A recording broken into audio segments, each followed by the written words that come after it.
Twitter's new leader, Elon Musk, is facing increased criticism over the rampant hate speech seen on the social media app. On Monday evening, the billionaire held a Zoom call with representatives from 7 nonprofits about the disturbing trend.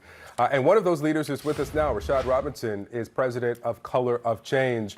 Rashad, good to see you again. Tell us first how this call came about. Was this something that you all approached him to do, or you were invited to be a part of?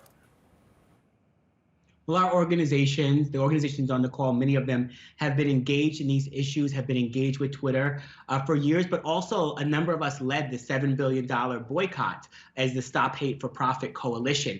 And so when they reached out to a number of members of the coalition just to be in conversation, this call sort of developed. And it developed very quickly. Elon, through a colleague of his, through a friend of his, reached out, and so it really did come from the Twitter side, and it moved very quickly. Within 24 hours, we were all on a Zoom conversation. We ended up sort of engaging in a conversation. Many of our groups, mine included, had already began conversations with advertisers, had already been engaging and pushing advertisers to both hold Twitter to a set of principles if they were going to continue to advertise, and to continue to maybe build energy around a potential boycott if some of the changes that we've been hearing about and some of the stories that were bubbling up from inside of Twitter headquarters were actually true. I know that the meeting had been described as productive, that he appeared receptive to your comments and suggestions, and that he agreed to hold off on any major changes to the platform's content moderation policies before the election. Now, that also means allowing people back on to the platform when they had been kicked off for breaking their rules. He's holding off on that, but was there any indication he gave as to when that would change, possibly? Well, we asked for a transparent and clear process for any of those type of changes.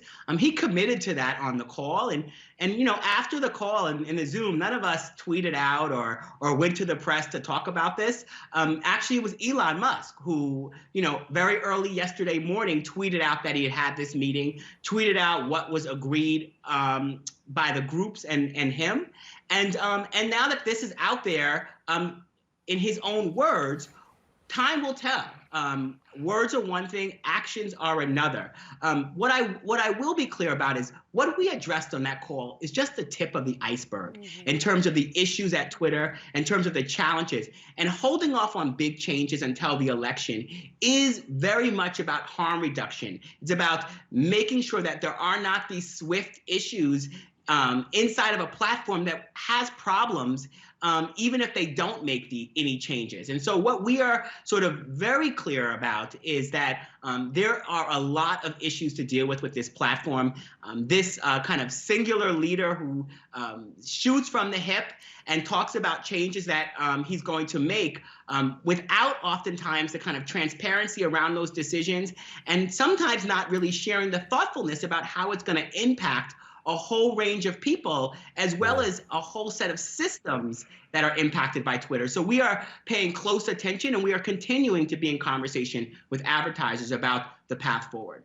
Yeah, of course, we saw, according to an organization that watches social media posts, 500% peak in the use of the N-word on Twitter in the 12 hours after the Twitter deal was done.